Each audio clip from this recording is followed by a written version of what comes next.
ताकि हमारे परिवार के लायक तो कम से कम अनाज निकल ही आए। पर पिछले साल तो खूब बारिश हुई थी। हाँ राधिका, तब इतनी बारिश हुई थी कि आधी फसल गल गई थी। खेती किसानी की यही समस्या है, बारिश कम हो तो दिक्कत और ज्यादा हो जाए तो दिक्कत।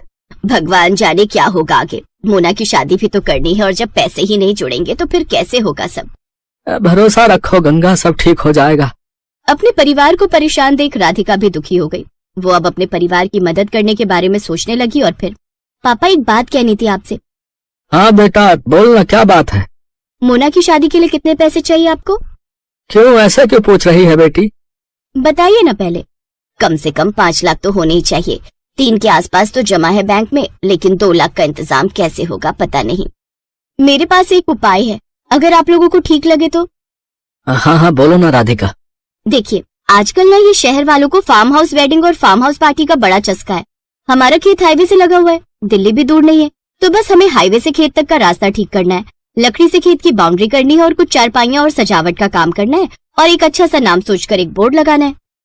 बेटा मुझे तेरी बात कुछ कुछ समझ में आ रही है, इस सबके लिए पैसे कहाँ से आएंगे? वो 3 लाख रुपए हमारे काम आएंगे और अगर धंधा चल निकला तो मोना की शादी हम धूमधाम से करेंगे। मुझे भी ये आइडिया बढ़िया लग रहा है। अगले ही दिन से पूरा परिवार राधिका के कहने पर काम में जुट गया। हाईवे से लेकर खेत तक बढ़िया टाइलें लगा दी गई, लकड़ियों से खेत की 4 दीवारी कर दी गई और फिर खेत अच्छे से साफ कर उसमें घास उगाकर जगह जगह सुंदर चारपाइयां लगा दी गई।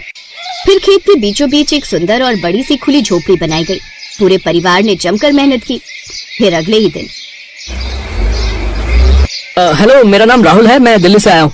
ये रिजॉर्ट पहली बार देखा, क्या परसों शाम के लिए स्पेस अवेलेबल है? हाँ जी बिल्कुल। क्या फंक्शन है? मेरे बेटे का बर्थडे है, केटरिंग मैं खुद देख लूंगा, बस मुझे ये जगह अच्छी लगी। मेरा बजट 20,000 का है, बोलिए आपको चलेगा? जी हाँ बिल्कुल। थैंक यू सो मच, ये लीजिए 10,000 रुपए एडवांस। राधिका का प्लान काम कर रहा था। 2 दिन बाद राहुल ने अपने बच्चे का बर्थडे खूब अच्छे से मनाया। राधिका और उसके परिवार ने पूरे खेत को गुब्बारों और रोशनी से सजाया था। ऐसे ही धीरे धीरे लोगों को गंगा के रिजॉर्ट के बारे में पता चलता गया और लोग आते गए। अब तो राधिका और उसके परिवार को काम से फुर्सत नहीं थी। फिर ठीक 2 साल बाद, भैया खाना जल्दी लगाओ, बारात आने वाली है। जी मैडम, अभी लगाता हूँ। ओहो, मोना तैयार हुई कि नहीं? मोना, मोना आ जाओ भाई। देख रही है राधिका अपनी ननद को? हाँ माँ, परी से कम नहीं लग रही है। सब आपकी वजह से है भाभी, मेरी नहीं हमारी वजह से। और सुनो, अपने पहले बच्चे के पहले बर्थडे के लिए अभी से बुकिंग कर लो इस रिजॉर्ट की, क्या पता तब ये स्पेस खाली हो या ना हो।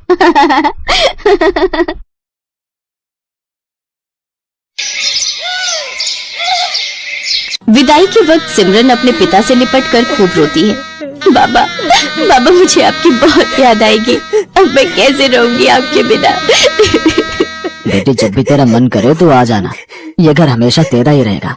जा बेटी, अब अपनी माँ से भी मिल ले। माँ, मुझे आपने जो भी प्यार दिया उसके लिए शुक्रिया।